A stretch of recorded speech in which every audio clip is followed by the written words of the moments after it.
talk about your money right now here on Good Morning Quad Cities. Great transition there. Let's take a look at how the stock market is doing at the end of last week. The trading, the S&P 500, as you can see right there, down nearly 3%.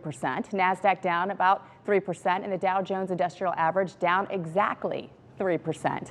Well, 2022 was a chaotic year, I guess we could say, for the U.S. stock market. Last year, the benchmark S&P 500 fell by almost 20%, January providing investors some needed relief as the S&P 500 rose, but February has not been so kind. In fact, last week, the S&P 500 fell for the third consecutive week, once again fueling concerns about the future outlook of the stock market. We continue to talk about this. We bring in our expert right here, Mark Gravachewski. Thank you so much for joining us. Good morning. Good morning to you. A very happy Monday.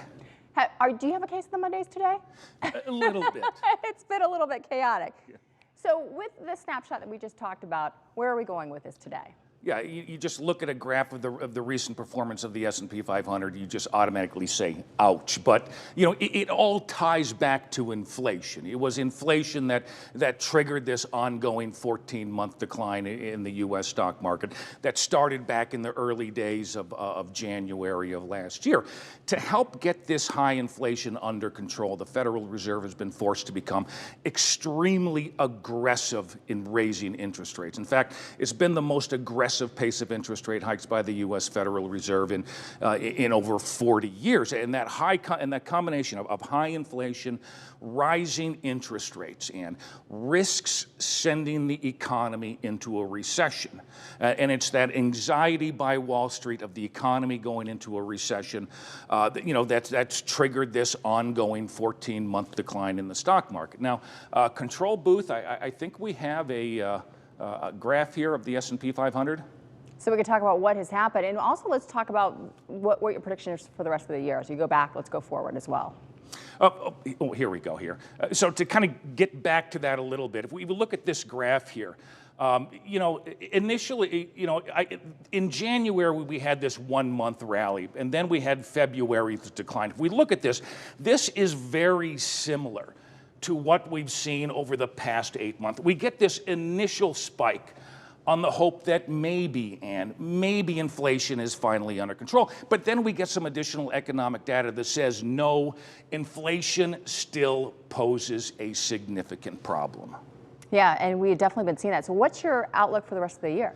I think the stock market, Ann, remains very similar, in my opinion, to what we've seen over the last 8 months. We see these large up and down spikes in the stock market based on the latest, good news, bad news we get on inflation. Ideally, Ann, we want inflation, which is currently at 6.4%. We want that return to its target rate of 2%. But there's more and more economic data that shows that any return to that 2% target rate of inflation is going to be a very slow, gradual process. So I think as this inflation works itself out, we continue to get this volatile and choppy market until Wall Street gets some level of comfort that inflation is finally under control. And unfortunately, Ann, Wall Street just isn't there yet. So is your prediction still that 18-month, 24-month, and what's your advice for investors then? Well, this is a market that's going to require patience. Remember, the ultimate goal for investors is to return to these all-time highs that we set back in the early days of January of last year. Now, in the entire 130-year history of the U.S. stock market, the market's always recovered. It's always rebounded. It's always went on to set and then breach new all-time highs. We just don't know how many days, weeks, or months that's going to be. All right, Mark Gravachewski, thank you for joining us this morning.